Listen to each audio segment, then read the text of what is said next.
Hey everyone, Draco Magnius here for another episode of Let's Play Darkfall the Journal. In the last episode, we went to Nigel and Polly's room and found a lot of information, and I now know what we're supposed to do. Should have been obvious, I don't know why I didn't think about it. Obviously they had Chinese food. Their number is on here. I should write down this number, call them, and see if they have like a preferred number or something. Or a preferred dish. So let's see, what's the number? 0, 1... 6, 2, 2, 6, 4, 3, 8, 5, 3. Excuse me, goodness.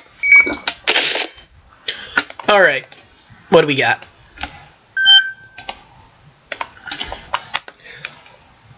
Wait a minute. I can't seem to call the emergency number for the hospital or police, but I'm going to try and call a Chinese food place. Sure, why not? If it works, I feel so sorry for the people of England.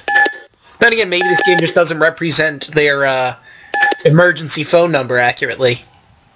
For all I know. I mean, I don't live in England.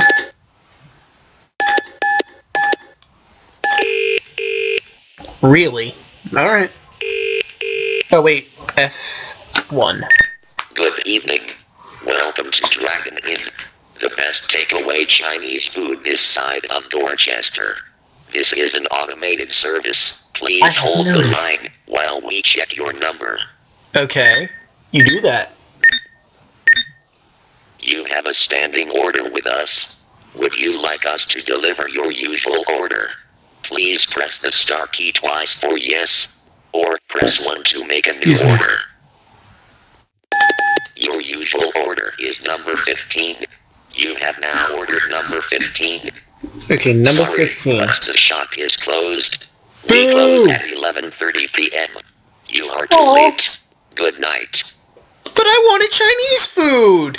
I mean, I could use it in this creepy-ass place. Something good. Alright, what's number 15? Chicky Chow.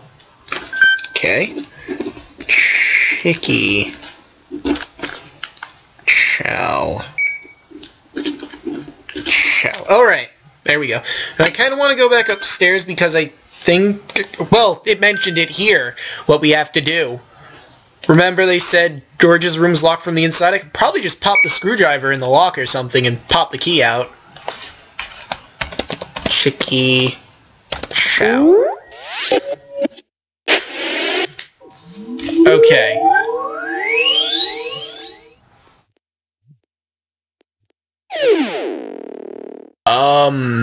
Okay. Where do I enter stuff?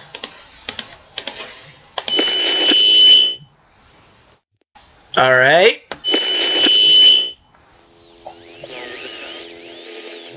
That's the light flickering on and off. Okay, there doesn't seem to be anything here. Oh, look! Dancing lights! Okay, nothing here, it seems.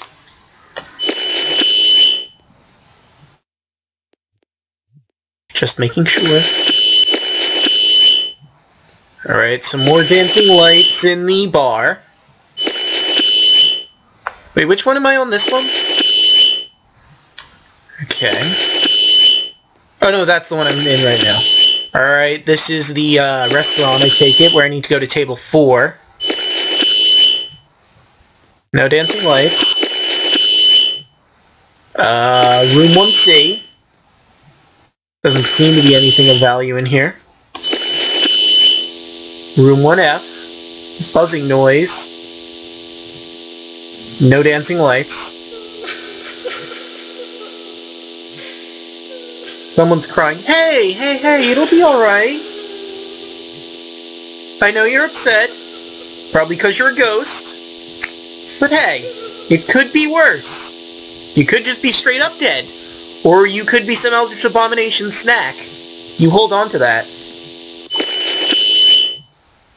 This is this room, where I'm apparently invisible. Yeah, maybe I'm the ghost. Maybe I'm a ghost as soon as I walk in through the door or something. Wait. Are those ghost pictures? Yeah. Weird. What are they ghost pictures of? I don't know. Oh, here we go. Now I can set things up. Alright, let's see. The first one is at 20 already. That's where I need it. I guess this one I need at 90. Okay. And the particle needs to be at exactly 5. And then this one should be at 40.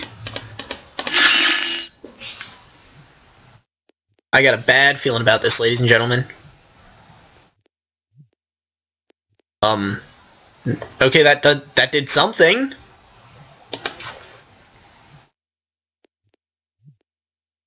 Cavity detected beyond initial surface area. Manual inspection recommended. Cavity unknown. Where are we right now? Oh, this is in the cellar, isn't it? Yep, see, there's cellar right there. Okay, so I need to go into the cellar and see what that is, but I feel like not doing that right now. How does one get the fuck out of this? Oh, return to main, okay. Now X. Did someone say good? Hello?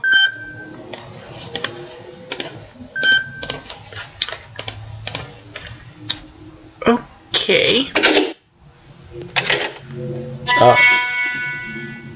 That way, I believe, is where I want to go. Not that way. That way. Now, I need to find the locked door. Which one was the locked door? Wait, so did I go the wrong way? I feel like I may have gone the wrong way. Ah, here we go. Now I'm on the top floor. You don't say! Well, isn't that interesting, ladies and gentlemen? Okay, this wasn't it. And I still haven't found the room that had the answer to this. Well, the first answer to this. This was right, though. And as was this, I believe. Let's see. Yes, both of those stayed. Although now out of curiosity, what happens if I put that up there? Will it still say? Oh no, it'll still say. I guess I'm wrong.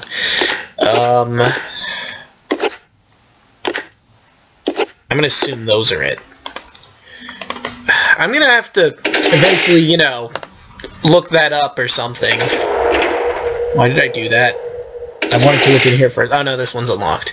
Alright, this is George Crabtree's, I believe. That's a cipher note. Draco, we've already discovered there's no point in this. Oh yeah, I know, it's just I thought I'd look.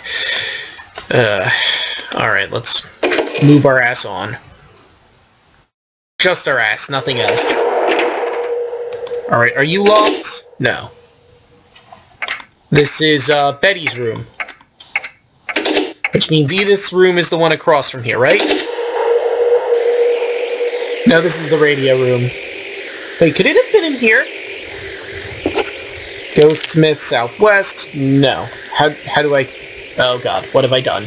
What have I done? What have I done? I can't... Oh, hang on. There we go. Alright, nothing of value in here. That was the newspaper. That's just the radio. Okay, so yeah, there's nothing in here of value. Let's, go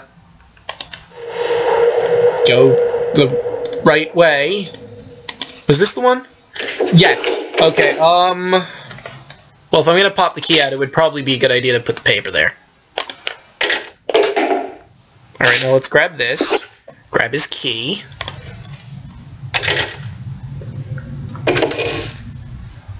Okay. That's a camera. Of sorts. Wait, what was that? Is that another camera? Arthur Johnson. Can't read that bit. 3A? Does that say hint? 3A? Ryan down barricade, Eastbourne. Hello, George. I have to be quite careful what I write, as I think Captain Bartlett? Excuse me. Must be really gassy. Reads the post. No worries, though. It's great here. Nothing... P-I-L-E-E? I think that says. Nothing, Piley, what we thought... or maybe that's supposed to be like, but with a curly thing on top? Yeah, that makes more sense. Nothing like what we thought. The other chaps are great fun, and I'm learning a lot of things. Okay, yeah, that's L. It looks like a capital P. Whatever. That I never even dreamt of in Dowerton. Still miss the... something... Old? Yeah, old. Old place, though. And you, of course. Especially today. There is word going round that tomorrow night is the big move. Some bigwigs from London arrived, and they spent the whole night in the operations room. So it looks like this is it. Do not worry. I am not nervous. Just want to get the thing over and done with. Sort them out once and for all. That should not take that long, as we are off ready, all ready to go. No looking back, think of me. How are things there? I regret leaving you with that thing. Have there been any further developments? I still think you should go to the police. I will swear on the Bible if it will help matters. Right soon, I am told we can still get our post, but I do not see how. Right anyway, I will get it one day. How is my studio? You can... oh god, there's a lot more than I thought. Clear away my stuff. If you need more space, I can pack it all when I return. Can't I? Yes, I will do that. Pack my stuff away for now. It will not be for long, I promise. Say hello to Edith for me, and tell her I miss her cooking. It's horrible food here, but we cannot grumble. Also tell Betty that she had better practice a good homecoming tune. I will expect the best. I have got to go now.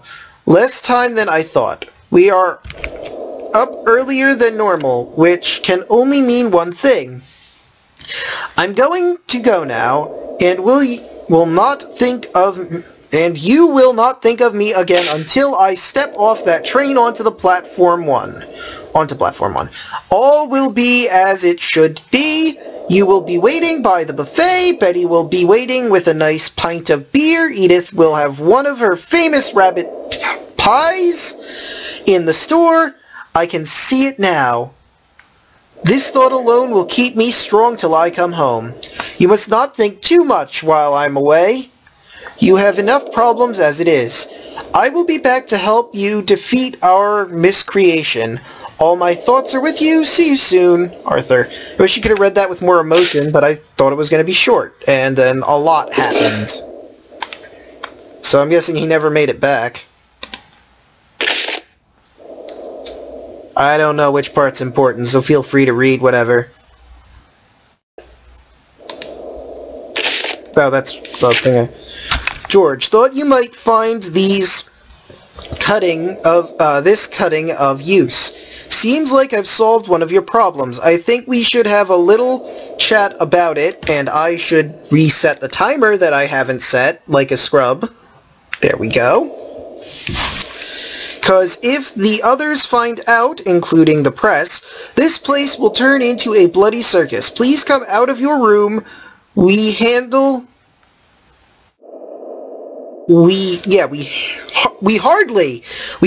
see you these days. What is it that bothers you so? Maybe we could help if we knew. Nice Mr. Venny doesn't even know what's wrong. Is it Arthur that's upsetting you?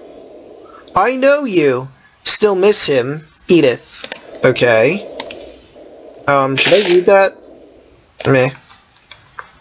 Okay, this is a book. Wait, is this the journal? Okay, I don't know how many pages this is, but I think I'm going to read through this. A most extraordinary discovery, quite by accident as well. Arthur and I were pottering about the cellar. We were both wondering if we could determine the cellar's age, or the whereabouts of Tom Oliver's final resting place. The tale dates back years, and I have never taken it too seriously. Arthur finds it fascinating, a little romantic, but it's lost on me. Nevertheless, we took it upon ourselves rather arrogantly to solve the Oliver mystery. Jolly exciting. My art skills are appalling when compared to Arthur's skills, but this is a rough copy of Tom. It looks like a blotch. Although granted, he did say his art skills weren't all that to write home about. Oliver, which I based on the old drawing hanging in the bar, anyway. Oh. Copy of Tom Oliver based on the old drawing hanging in the bar. Anyway, I digress. We found no sign of Tom, but instead discovered an antechamber? There is a layman's marker in the small room, no doubt announcing the date of the original, 1318. Original construction. Locals take tales and stories have always implied that there was an inn at this location for several centuries. But the layman's stone bears the date 1318! Amazing! What a find! Tomorrow we will try and discover what significance the stone might have. So I've decided to keep a journal of our work. November 8th, 1944. Our discovery yesterday has left us both excited and puzzled. We both agree that the library at the house may enlighten us to the hotel's original origin. There are numerous records and landowner steals that we can search. Father built the hotel last century. It is well known that the build was quickened by the existence of the foundation, and that the parts of the original inn were still in existence, though there are few indications of what stood here before the 15th century. More's the pity. Well, now we know there was a building of some significance long before the inn. The stone walls that we have found are not made of local stone, and the construction is of a high standard. The mind reels at the possibilities. Perhaps it was a chapel, or other religious building. We are about to explore the room further. I will photograph it for our records. That music is nice and creepy, and it sounds like someone's turned pages, and I do not like it, and because it is not me. November 9th, 1944. This adventure gets more strange by the day. The antechamber was only the beginning. A further passage was revealed today. We are both tempted to announce our findings. We are not archaeologists, and we both fear that we are damaging the ancient clues and artifacts. Arthur insists that we push on and save the announcement until we have something truly impressive to show off. I believe that Arthur wants fame and riches. He's young, and I will entertain his fancy. I must admit, and it is a strange confession, that I have the most overwhelming feeling of unease this day. I put down to nervous excitement at first, but it's not so easily defined. There's something about the chamber that scares me to my soul. I made the decision that we should not explore further until we have researched further. Arthur was stubborn, but came round to my thinking. Just making sure. November 10th, 1944.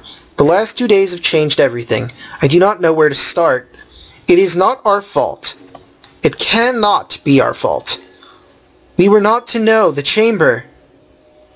It is not as we or anyone could understand.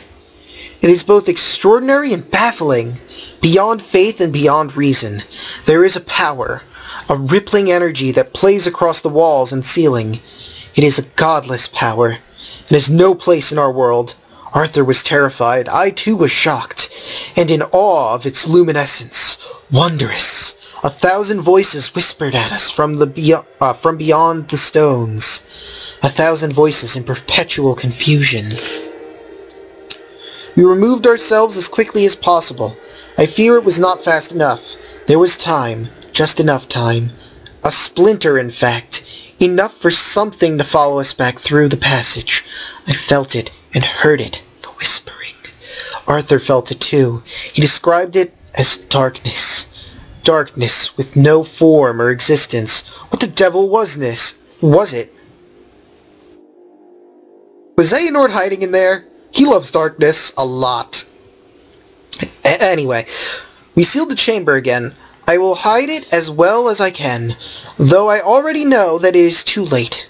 We were fools, but we were not to know. There's no way we could know. I fear for our souls. I fear for all our souls. What have we released? I remember enough of what we saw to draw a few sketches. I should have had my camera. Damn stupid fool! November 15th, 1944. It saddens and terrifies me to write these words. Arthur and I were right in our fears. It is here. Here with us in the hotel. I have experienced the most bizarre and unnatural visions. The dead are here, all around us. I have seen it and heard them. Edith suspects that something is wrong, but as yet she has not experienced anything supernatural. Perhaps it will only affect Arthur and I, our own personal torment. Is it our punishment for our curiosity? For curiosity, not our. I hope so. No one else should have to live with our knowledge. All is not of misery. We plan to study our foe, discover its power and agenda. We have already decided that it seems to have some sort of affinity with the dead. That may be our key to its existence. The chamber, no doubt, would provide invaluable clues, but we will not venture into its depths until we are sure of what we're doing. Spectral nocturnal wraiths wander the hallways of the hotel. I see them out of the corner of my eye. The guests are ignorant to them, which is a blessing. November 28th, 1944. The pressure of the research and the presence of the darkness is taking its toll on Arthur.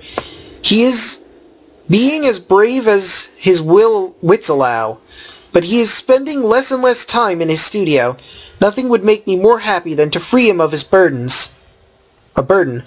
But I am not prepared for him to spend more time at home. His father is a bully. He will not leave him until he signs up. I will not permit Arthur to go to war. We have a war of our own. One more casualty will make no difference in the battle. To the battle.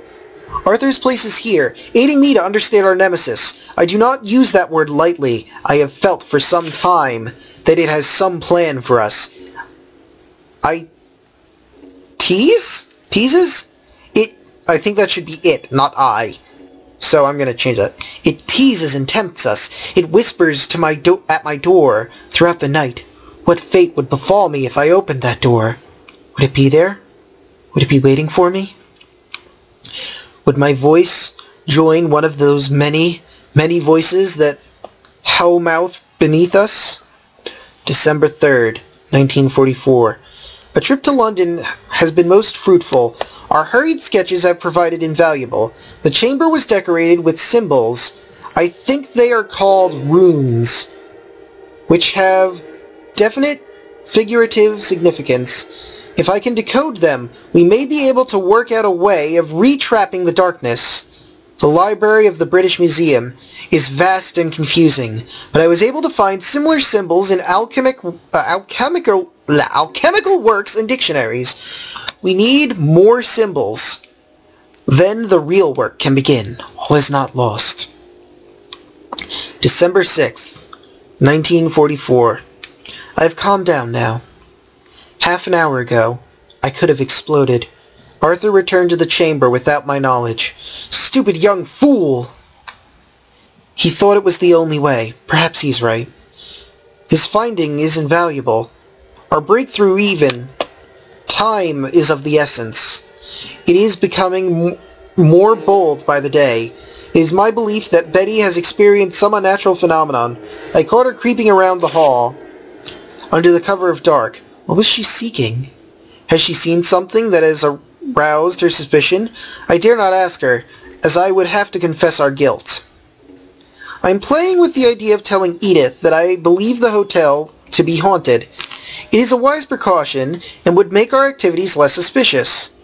It could also be a whole wealth of new business to the hotel, which is not something I wish to encourage, not until we get things back. back as they should be. Anyway, Arthur's discovery, it is a piece of vellum, animal skin. He found it stuffed between two of the stones. It is illustrated all over with symbols. They catch the light in the most extraordinary way. Perhaps they share power with the symbols of the chamber. There are 12 symbols in all. They are quite clear and definite. The arrangement is also quite specific. I believe that they may be an incantation. We will set work on it immediately. December 13th, 1944. Arthur has made his decision. He will sign up. His father has got his way, and all is now ghastly in my world. We have 2 precious days, and then a new fear and doubt will consume my world. 15th December, 1944. He is gone. I could not bring myself to see him off. The train platforms were crowded and loud. I now regret my decision, and can only hope that this war will be brought to a swift end. Following the advance in June, the Germans have lost their grip, and the Americans have combined forces, and the general feeling is that this conflict will be over soon. I hope it is very soon. I miss him. December 24th, 1944. The night before Christmas. And although the house, not a creature was stirring, not even a mouse, I wish those words were true, but they are not. It is growing in strength, becoming bolder and more astute. It tricks me and guides me, calling me back to that chamber. I must resist. The artifact, the vellum, is still my main source of defense. I am either losing my mind, or it also has some power. It calls to me. When I hold it in my hands, I hear it. A voice. A clear, definite voice. Words spoken in a strange tongue. But I see the words in my mind. This will be our salvation. I can feel it. I will begin to note down the words. December 28th, 1944. There is nothing to write. There is nothing to say. He is dead. March 2nd, 1945. Much time has passed, and many things have changed. Arthur will be in my mind forever, but enough time has passed for me to continue the work. The hauntings are more apparent now, and others have witnessed them. The darkness is strong. I fear it is almost complete. All is not lost, however, as I now know what I must do. My role in this act is very clear. I must bring myself to complete the ceremony. This place has witnessed this ceremony many times before. I follow in the footsteps and actions of many who are not even a distant memory. They are long since gone, and the only time has any knowledge of their existence. Will I join their ranks? I've been suppressing the darkness, which I now think of as the Darkfall. With the lyrics left me, I am beginning to understand the order, and soon I will venture to the chamber and complete my role. What I wonder lies beyond that final door. The journey will not be without hardship. As I have learnt of the trials, there are 3 in all, and they must be understood and mastered before I can advance further. It is a test of my worth. Those ancient warriors were very wise and devious. The powers with which they act are beautiful to behold. How could so much that impresses be so lost to us in our time? What have we gained instead? Modern science? I think not. Okay. The country lies in poverty and the state of frenzied repair. The V2 smashes and destroys our homes and our lives. What power is that? A useless talent. Why did the old ones not pass on their gifts? Were they guardians, keeping the Darkfall in its prison? Did they not see that one day it might be released? Why didn't they play any video games that told them that seals are worthless and eventually get broken? Oh right, video games haven't been invented yet. Silly me. Perhaps they were as arrogant as we, never once thinking that anything could threaten them. A stupid ideal, which I hope to explode.